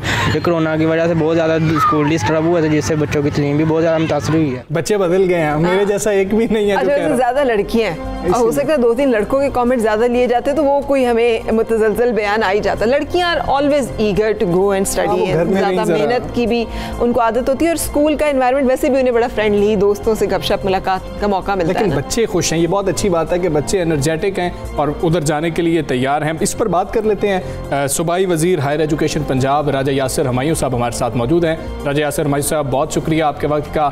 कहिएगा कि तालीमी इदारे मरहलावार तो खुलने जा रहे हैं, आपकी तैयारी कैसी है? पंजाब में किस तरीके से मॉनिटर करेंगे मामला को? जी बिल्कुल, ना सिर्फ तमाम गवर्नमेंट सेक्टर के तालीमी इदारे तैयार हैं, बल्कि प्राइवेट सेक्टर ने भी अपनी तैयारियां मुकम्मल कर ली हैं, और उनको तमाम जो SOPs और जो कुछ उन्होंने करना है वो हदायत गुज़िश्ता 2 हफ्ते से डिस्पर्स की जा रही थी, और ज़ाहिर है वो एक्साइटेड भी थे खोलने के सिलसिले में, तो वो उस पर अमल करने की भी पूरी कोशिश कर रहे हैं। प्रिलिमिनरी विजिट्स जो हैं हमारे डिपार्टमेंट के हो चुके हैं इंस्टीट्यूशंस को, और बेसिकली पॉइंट तो ये है कि असल में एहसास ये दिलाना है उनको भी और स्टूडेंट्स को भी कि ये उनके अपने सेल्फ इंटरेस्ट में है कि वो मास्क वगैरह पहने और SOPs पे अमल। बिल्कुल सही कहा आपने, स्कूल को तो ये हमने एहसास दिलाया, लेकिन मॉनिटरिंग कैसे की जाएगी ये बड़ा अहम रहेगा कि कैसे इंश्योर किया जाएगा कि जो SOPs बताए जा रहे हैं स्कूल्स उस पर अमल भी कर रहे हैं। बाज़ औक़ात वो बचत पॉलिसी के तहत ना ऑपरेट करें, तो उसके लिए क्या आप इक़दाम लेंगे? जी, इसमें बेसिकली जी रैंडम चेकिंग एक वाहिद तरीका है, क्योंकि यू कैन नॉट बेसिकली आप वो एक से लेके आखिर तक तमाम इदारे तो शायद रोज़ चेक ना हो सके, लेकिन रैंडम चेकिंग में जो इदारे इसकी खिलाफ वर्जी कर रहे होंगे उनको फ़ाइन भी किए जाएंगे, तंबीह भी पहले की जाएगी, और फिर इवेंचुअली अगर खुदा न खास्ता कोई कोविड के केसेस उनकी कोताही के नतीजे में निकलते हैं तो वो इदारे या वो इलाके बंद हो सकते हैं। तो ये बेसिकली उनको ये एहसास दिलाना है कि ये उनके लिए नुकसानदेह है कि अगर उनके इदारे से कोई कोविड के केसेस निकले, और ये रियलाइजेशन मेरा ख्याल है बहुत सारे इदारों के ओनर्स को है ऑलरेडी, और गवर्नमेंट की भी यही कोशिश है कि उनके तावन के। ठीक है यासिर हुमायूं साहब, ये बताइएगा कि ये कैसे एक हफ्ते बाद इल्म होगा, पता चलेगा कि बाकी क्लासेस खोलनी चाहिए नहीं खोलनी चाहिए, किस वक्त हम वापस जाएंगे रूटीन में, जो 50% बच्चों को एक दिन बुलाया जा रहा है बाकियों को दूसरे दिन, कैसे ये इल्म होगा? क्या कोई टेस्टिंग की जाएगी? बेसिकली रैंडम टेस्टिंग तो सिर्फ टीचर्स की हम कर रहे हैं, और बेसिक जो एक हफ्ते में हमने देखना ये है कि SOPs पे किस हद तक अमल दरामद किया जा रहा है, और क्या जो हमने हदायत दी हैं उनकी जो हम ऑफ कोर्स रैंडम सैंपल ही आएगा, उसमें अगर हमें ये लगे कि लोग ठीक काम कर रहे हैं तो फिर नेक्स्ट स्टेज पे चला जाया जाए। फ्रैंकली स्पीकिंग जो छोटे बच्चे हैं उनको एज सच उतना खतरा भी नहीं है, और उनसे एक्चुअल जो प्रॉब्लम है हेल्थ पॉइंट ऑफ व्यू से वो ये है कि क्योंकि बच्चों को सिम्टम्स नजर नहीं आते या उन पे सिम्टम्स नजर नहीं आते, तो वो जब घर जाके बड़ों में ट्रांसफर कर सकते हैं, तो ये वाहिद एक कंसर्न है बच्चों के मामले में। अदरवाइज अगर आप हेल्थ के पॉइंट ऑफ व्यू से देखें तो शायद इतना बड़ा कंसर्न नहीं है बच्चों के मामले में। आई एम श्योर कि राजा यासिर हुमायूं साहब ये भी सोच लिया गया होगा कि एक हफ्ते के बाद अगर ये सूरत हाल नहीं मुनासिब लगती तो क्या इक़दाम किए जाएंगे, और तालीमी साल के बारे में भी कोई हिकमत अमली तय कर ली होगी कि बच्चों का जो तालीमी नुकसान हुआ है इतना अरसा स्कूल ना जाने की वजह से, उसको कैसे कवर किया जाएगा? जी, जो छोटी क्लासेस हैं उनमें तो आपका हम बेसिकली इस मॉडल की तरफ वैसे ही मूव करना चाह रहे हैं कि लर्निंग आउटकम ज़्यादा ज़रूरी है। ज़रूरी नहीं कि आपने हर चैप्टर पढ़ना हो किताब का। एंड ऑफ द डे आप जो एकेडमिक स्किल्स अपने साथ लेके जाते हैं एंड ऑफ द ईयर, वो ज़रूरी, तो हम उन सब्जेक्ट्स पे कंसंट्रेट करेंगे या उनका सिलेबस जो है वो ज़्यादा डिटेल में पढ़ाएंगे, जिनकी आगे जिनके जो सब्जेक्ट मैटर है उसको स्टूडेंट्स को अपने साथ लेके जाना ज़रूरी है। It's prerequisite for the next class.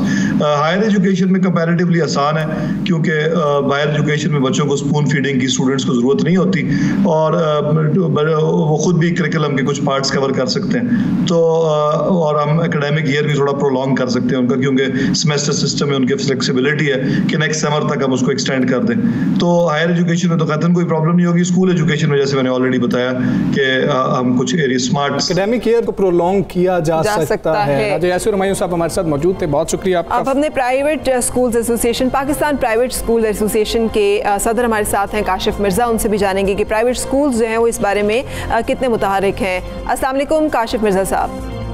वालेकुम अस्सलाम। अच्छा, बच्चे और पेरेंट्स तो एक्साइटेड हैं यकीनी तौर पे, हुकूमत भी ये फैसला ले रही है, प्राइवेट स्कूल्स जो हैं वो किस हद तक तैयार हैं कि जो SOPs बताए जा रहे हैं उस पर अमल दरामद मुमकिन किया जा सके? देखिए जी, आज का इस हवाले से मैं समझता हूँ कि जो अपने प्रोग्राम है बड़ा ज़बरदस्त है, क्योंकि कल जिस वक्त हम मुकम्मल तौर पे गवर्नमेंट की जो इस फैसले की तोसीक के बाद जब हम देख रहे हैं कि 15 अगस्त से पूरा पाकिस्तान में प्राइवेट स्कूल अल्हम्दुलिल्लाह पहले भी काफ़ी बड़े लेवल के ऊपर खुल चुके थे। SOPs के बगैर तो कोई भी सक्सेस स्टोरी हो नहीं सकती, इसमें तो कोई शक नहीं, और इसमें कोई कम्प्रोमाइज किसी स्टेज के ऊपर जो है वो किया नहीं जा सकता। हम बच्चों के साथ, पेरेंट्स के साथ उतने ही ज़्यादा एक्साइटेड, हमारे टीचर्स भी, हमारे स्कूल मालकान भी, कि अब जो है इंशाल्लाह हमने ना सिर्फ कोरोना को शिकस्त दी है बल्कि एक सक्सेस स्टोरी जो है वो इंशाल्लाह बनाने जा रहे हैं कि पाकिस्तान ने तालीमी अदारों के जरिए जो है अपने जो कमबैक किया है वो भी बड़ा जबरदस्त होगा। इस वक्त पूरे पाकिस्तान के अंदर हमारे 2,07,000 जो प्राइवेट स्कूल्स हैं उसमें 15 लाख से ज्यादा टीचर जो हैं वो भी इसके लिए तैयार हैं। अपने SOPs को हमने कंप्लीट किया हुआ है। हम तो आपको याद होगा अप्रैल से भी SOPs बना के इनको हमने दिए हुए थे और उसकी तैयारी मुकम्मल थी, तो ये बड़ा खुशाइंद है। मैं मुबारकबाद दूंगा आपके प्रोग्राम साथियों से, अपने बच्चों को, अपने पेरेंट्स को। ठीक है काशिफ साहब, ये भी कहिएगा कि जो प्राइवेट स्कूल्स हैं उनसे जो वालिदैन हैं उनकी तवक्कुआत खासी ज़्यादा हैं जो गवर्नमेंट स्कूल्स हैं उनसे, कि वो उम्मीद करते हैं कि वहाँ पर बेहतर इंतजामात होंगे। फिर एक खदशा भी है कहीं स्कूल्स ऐसा तो नहीं कह देंगे कि जी कि हमारा ही लोगो वाला मास्क इस्तेमाल किया जाए, सैनिटाइजर इस्तेमाल किया जाए? पैसे तो नहीं बढ़ा देंगे, पैसे से ज्यादा है कि ये सारे SOPs का खर्चा जो है वो वालिदैन के ऊपर डाल दिया जाए कि अब सैनिटाइजर भी आना है और मास्क भी आना है और दूर दूर भी बिठाना है और सेकंड शिफ्ट भी है, तो अब पैसे जो हैं वो ज्यादा हो जाएंगे फीस के। देखिए, ये आपकी बात से मैं बिल्कुल एग्री करता हूँ। ये खदशात हर जगह मौजूद होते हैं। एक बहुत बड़ी कम्युनिटी जब होती है तो उसमें ऑब्वियसली ये चीजें भी इट्स अनफॉर्चुनेट होती हैं। लेकिन all Pakistan private school federation पूरे पाकिस्तान के अंदर अपने तमाम 2,07,000 स्कूल्स को ये वाज़ेह हदायत दे चुकी है कि किसी किस्म के SOPs के हवाले से कोई जो है कोई मास्क या कोई चीज बच्चों को बेची नहीं जाएगी। अगर कोई डिजर्विंग बच्चा है तो उसको फ्री ऑफ कॉस्ट आप दे सकते हैं, लेकिन आप कोई भी चीज सेल आउट नहीं करेंगे। और सेल आउट करने के लिए मेरा ये ख्याल है कि जो है ये फोरम भी नहीं है और ना होना चाहिए। हमें तो अपने बच्चों को, पेरेंट्स को सपोर्ट करना है और इसलिए इस हवाले से फेडरेशन का मौका बहुत ही है। लेकिन इस मौके पे मैं आपकी साथ से एक बात अपने गवर्नमेंट से भी रिक्वेस्ट करूंगा कि ये जो 2.5 करोड़ बच्चा जो प्राइवेट स्कूल में है, 2.5 करोड़ बच्चा पब्लिक स्कूल के अंदर भी है जिनको इन्होंने कहा सिर्फ रुमाल होने चाहिए, हालांकि वहां उन्हें 50 अरब रुपया चाहिए SOPs को इंश्योर करने के लिए। वो भी हमारी औलादें, हमारे बच्चे हैं, लिहाजा गवर्नमेंट से मैं इस्तदा करूंगा उनकी सेफ्टी का भी उतना ही ख्याल रखा जाना चाहिए जितना ये प्राइवेट स्कूल के बच्चों का भी जो हक है वो भी हमारी औलाद है। और फौरी तौर पे फीवर गन्स की वहां जरूरत है, बंदों की जरूरत है और फिर वहां पे जो है सैनिटाइजर्स की जरूरत है। भी आपने देखा होगा गवर्नमेंट के बहुत से ऐसे जो है हमारे मिनिस्टर साहबान, वज़रा, मशीरान जिन्होंने कहा कि हमारे पास तो ये जो है SOPs को कंप्लीट करने के लिए चीजें नहीं, वो पेरेंट खुद से करें। तो मैं ये समझता हूँ ये गवर्नमेंट की जिम्मेदारी है। ठीक है, एहतियात करनी होगी, गवर्नमेंट को भी इसमें रोल अदा करना होगा। जो प्राइवेट स्कूल्स हैं उनको मुझे लगता है रोल अदा करना होगा। काशिम मिर्जा साहब बहुत शुक्रिया, थैंक यू वेरी मच।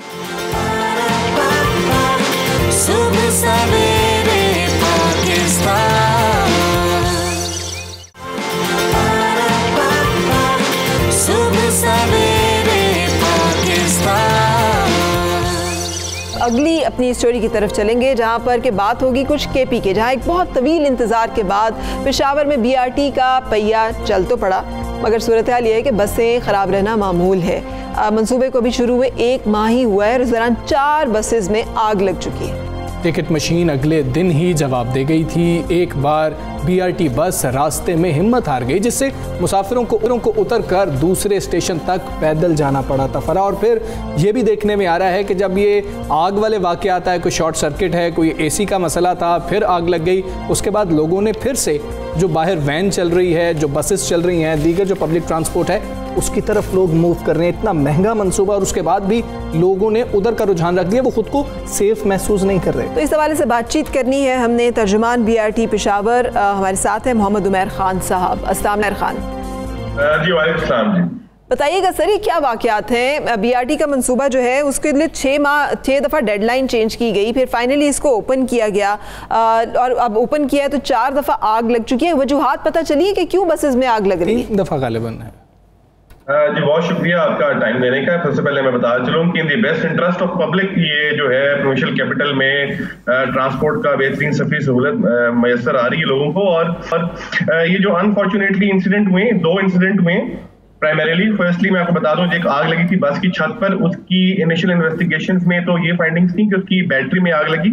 और जो सेकेंडली अनफॉर्चुनेट एक इंसिडेंट हुआ, इस पे भी इन्वेस्टिगेशंस चल रही हैं। टोटल 2 इंसिडेंट हुए और दोनों पे इन्वेस्टिगेशंस चल रही हैं, बहुत ट्रांसपेरेंट मैनर में चल रही हैं। और इसके हवाले से जो बस मैन्युफैक्चरिंग कंपनी के जो ऑफिशियल्स हैं वो भी पेशावर BRT पहुंच चुके हैं टू इन्वेस्टिगेट कि ये जो इंसिडेंट हुआ है इसकी रूट कॉज क्या है, एक्सटर्नल एलिमेंट है, कोई इंटरनल एलिमेंट है, किस वजह से बस में आग लगी है। क्योंकि ये पाकिस्तान में first time hybrid buses introduce करवाई गई हैं, एनवायरमेंट फ्रेंडली भी हैं। और जहां तक रही लोगों की फुटफॉल की बात या राइडरशिप की बात, तो लोग तो आ रहे हैं जी बिल्कुल, क्योंकि हमारे लिए जो सेफ्टी है फॉर द पैसेंजर्स वो टॉप प्रायोरिटी में है। उमैर साहब ये एक क्लियर कर दीजिएगा कि 1 महीने में ये 3 वाकयात हैं आग लगने के, आप जिस तरह कह रहे हैं कि इन्होंने कहा कि 2 वाकयात हैं, वो एक क्लियर कर दीजिएगा। और क्या आप ये नहीं समझते कि ये बहुत ज्यादा हैं, लोग अपने आप को सेफ महसूस नहीं कर रहे? जिस तरह हमारी लोगों से भी बात हुई, वो कह रहे हैं कि अब हम अपने आप को सेफ महसूस ना करते हुए जो पहले वाली पब्लिक ट्रांसपोर्ट थी उसकी तरफ मूव करना शुरू हो गए हैं। जी जो पहली पब्लिक ट्रांसपोर्ट थी वो आप सबके सामने है कि वो एक बसीदा फरसूदा निज़ाम है ट्रांसपोर्ट का। और जो 2 वाकयात हुए, मैं बारहा बता दूं, ये 3 या 4 नहीं है, ये 2 वाकयात हुए हैं जो कि अनफॉर्चुनेट है और इस पे प्रॉपर इन्वेस्टिगेशन भी चल रही है। और जहां तक रही लोगों की सेफ्टी की बात, तो जो इंटरनेशनल स्टैंडर्ड्स के मुताबिक बस में भी सेफ्टी के तमाम तरह हालात मौजूद हैं। अगर इन केस आग लग जाती है, अल्लाह माफ करे, इन केस कोई इशू हो जाता है, तो जो प्रिकॉशनरी मेजर्स या कॉशियस मेजर्स लेने हैं वो तमाम के तमाम हमारे जो बसेस में उसमें भी इंस्टॉल्ड हैं, स्टेशन पे भी हैं। फिर हमारी अपनी रैपिड रिस्पांस टीम है जो अदारे की, जो बर वक्त और फिल फॉर वहां चली जाती है जहां भी अगर in case of any emergency कोई सिचुएशन ऐसी क्रिएट होती है तो रैपिड रिस्पांस टीम भी बनाई गई है। ये जो 2 इंसिडेंट्स हुए हैं इस पर प्रॉपर इन्वेस्टिगेशन भी चल रही है और चूंकि बसेस भी वारंटी में है तो पब्लिक एक्सचेकर का कोई पैसा भी जाया नहीं होगा। सेकेंडली ये इस पे चाइनीज जो ऑफिशियल्स हैं, जो उनके बस मैन्युफैक्चरिंग कंपनी है, उनके जो ऑफिशियल्स हैं वो भी पहुंच चुके हुए हैं। तो इसकी जो रिपोर्ट है वो इंशाल्लाह मुरतब कर ली जाएगी, फिर फाइंडिंग्स पता चलेंगे इंटरनल है कि एक्सटर्नल है। अच्छा, एक और बात बताइएगा कि मंसूबे के नकाइस के बायस इसमें बहुत दफ़ा तब्दीलियाँ की गई, बजट भी बढ़ गया, 71 अरब तक पहुंच गया, जो कि इनिशियली जो इसका तखमीना 49 अरब लगाया गया था। ये जो अभी BRT जो है मुकम्मल तौर पे फॉल नहीं हुआ, बहुत सारे रूट्स ऐसे हैं जिसपे बसेस नहीं चलाई जा रही, तो वो भी फॉल होने का कोई प्रोग्राम है या अभी इसी रूट पर ही सिर्फ बसेस चलाई जाएंगी? जी, मैं आपको बता दूं कि जो मेन कॉरिडोर है वो तो मुकम्मल ऑपरेशनल है और जहां तक रही बात फीडर रूट्स की, क्योंकि ये 3rd जनरेशन है और ये फीडर रूट्स आपको मेन कॉरिडोर तक लेकर आते हैं, तो 5 फीडर रूट्स हैं और जिसमें से 3 हयाताबाद के लिए ऑपरेशनल हो चुके हैं, 24 अगस्त से ऑपरेशनल है। मीनवेल 2 रह गए हैं, वो भी इंशाल्लाह सून ऑपरेशनल हो जाएंगे। जी ठीक है, ये बता दीजिएगा कि क्या BRT का टाइम जो है कुछ तब्दील करने की बात हो रही है, कोई तजवीज़ ज़ेर गौर है, और क्या रिस्पॉन्स इतना अच्छा नहीं है कि टाइम तब्दील करना पड़ेगा? नहीं जी, टाइमिंग तो देखें ना जी, हमने प्रॉपर सर्वे और in best interest of public रखा है, सुबह 6 बजे से रात 10 बजे तक। अब इसमें रश आवर्स भी आते हैं, पीक आवर्स भी आते हैं, यूनिवर्सिटी कॉलेजेस ऑफिसेज के टाइमिंग्स भी आते हैं और लोगों की तो डिमांड है कि इसको टाइम को एक्सटेंड किया जाए। लेकिन द पॉइंट इज कि हमने जो हमारी बसेज हैं ये रात 10 से सुबह 6 बजे तक इनकी फिर मेंटेनेंस चलती है, तमाम इंजीनियरिंग वर्क्स चलते हैं, तमाम इसकी सैनिटेशन चलती है, स्टेशन की सफाई होती है। तो एक प्रॉपर मैकेनिज्म और टाइमिंग के तहत चीजों को चलाया गया है और लोगों का तो रिस्पॉन्स बहुत पॉजिटिव भी है माशाल्लाह, बहुत लोग इसमें सफर कर रहे हैं, मुस्तफीद हो रहे हैं। तो टाइमिंग्स अभी फिलहाल तो सुबह 6 बजे से रात 10 बजे तक है। जी ठीक है, टाइमिंग अभी तब्दील नहीं की जा रही। मोहम्मद उमैर खान साहब, तर्जुमान BRT पेशावर, हमारे साथ मौजूद थे। उमैर साहब, आपका फरा ये मामला है, ये सेफ्टी का मामला है, हुकूमत इसको देख रही है जिस तरीके से उन्होंने बताया, और उम्मीद करते हैं कि ऐसे वाक़यात फिर नहीं होंगे। बिल्कुल बिल्कुल, ये बहुत इंपॉर्टेंट है कि पब्लिक ट्रांसपोर्ट और इस तरह के मंसूबे जहाँ पे आवाम जो है बहुत ज़्यादा इस्तेफादा कर रहे होते हैं उनसे, उनको इंश्योर किया जाए कि वो सेफ है, वहाँ पे उनकी हिफाजत को यकीनी बनाया जाए। एक ब्रेक की तरफ चलते हैं, दीगर मामला पर बात करेंगे ब्रेक के बाद।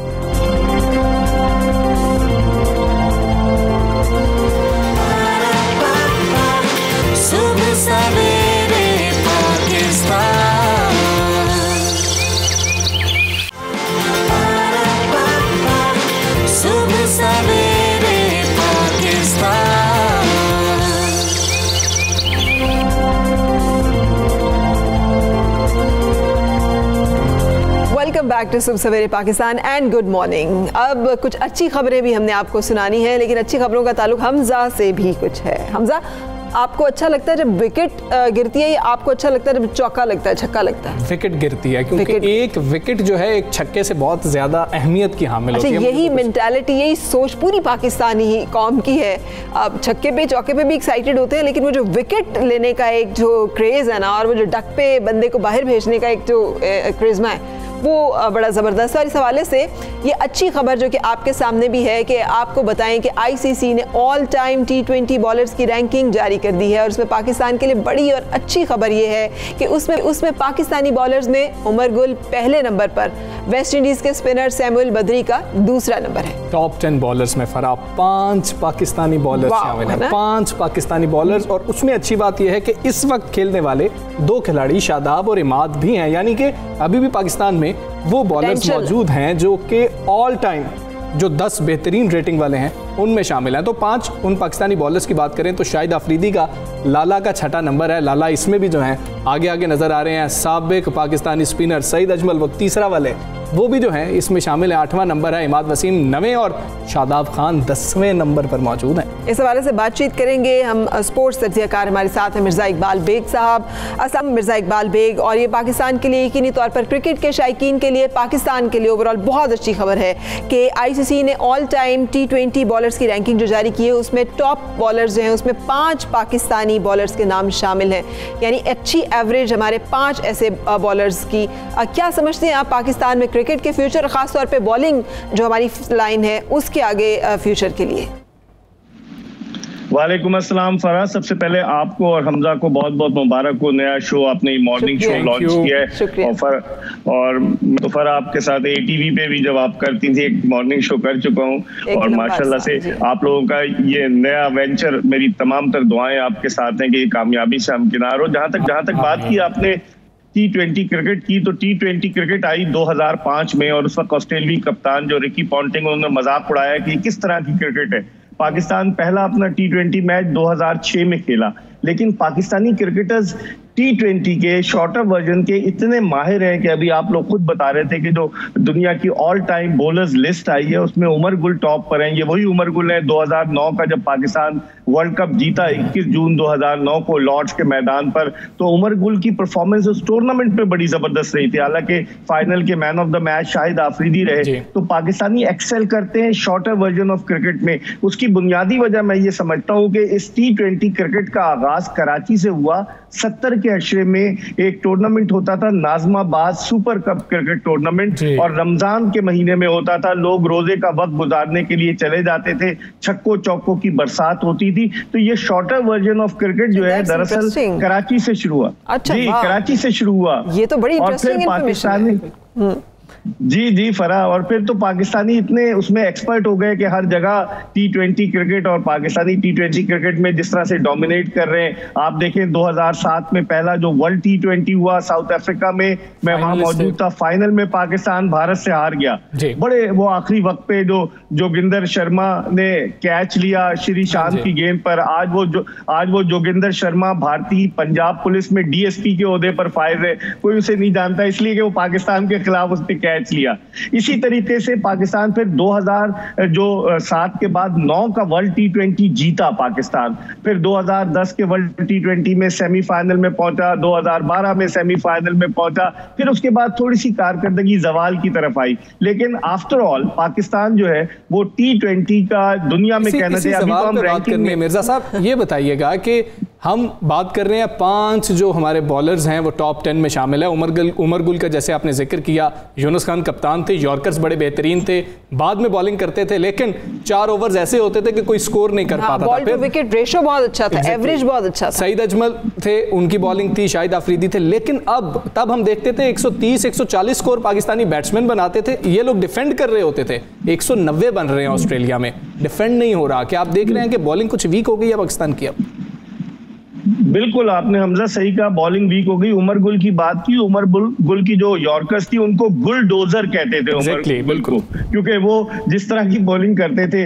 लेकिन अब पाकिस्तान में ना बॉलिंग का मयार, हालांकि PSL शुरू हुई, नजम सेठी साहब ने शुरू की, उसमें काफी टैलेंट सामने आया, लेकिन बॉलिंग का मयार थोड़ा सा नीचे की तरफ आ रहा है। सीजन कैंपेनर्स नहीं रहे अब पाकिस्तान की टीम में, T20 टीम में शोएब मलिक और मोहम्मद हफीज हैं। तो बहुत सारी चीजें, यंगस्टर्स अगरचे आ रहे हैं लेकिन उनको भी तजुर्बे की जरूरत है। मैं समझता हूँ बॉलिंग पाकिस्तान की बेहतर हो जाएगी आइंदा आने वाले वक्त में। मिर्जा इकबाल बेग साहब हमारे साथ मौजूद थे। उन्होंने ये जो T20 में पाकिस्तान के बड़े नाम सामने आए हैं टॉप 10 के अंदर, वो बड़ा बेहतरीन है। और वो भी कह रहे हैं कि गुलडोजर का उन्होंने जिक्र किया, सईद अजमल का जिक्र किया। बड़ा बेहतरीन वक्त था वो कि जब देखने का मजा आता था। फरा उठते साथ सबसे पहले तो अल्हम्दुलिल्लाह कहना चाहिए, अल्लाह का शुक्र अदा करना चाहिए कि उसने हमें ये जिंदगी दी और एक नई सुबह, नया सवेरा हमें दिया और हम अपनी जिंदगी को, लोगों की जिंदगी को बेहतर बना बिल्कुल। अच्छा, ये कोरोना ने हमें एहसास दिलाया है कि ये जो सांस आता जाता है, इस एक सांस को भी हम फॉर ग्रांटेड नहीं ले सकते, इसलिए कि ये सांस भी अल्लाह ताला का सबसे बड़ा तोहफा है। सो शुक्र अदा कीजिए, खुश रहिए, खुश रखिए, अपना ख्याल रखिए। इंशाल्लाह कल फिर आपसे मुलाकात होगी इसी प्रोग्राम सुबह सवेरे में, सुबह 9 बजे। मैं और हमजा आपसे इजाज़त चाहेंगे। अल्लाह हाफ़िज़, हैव अ गुड डे।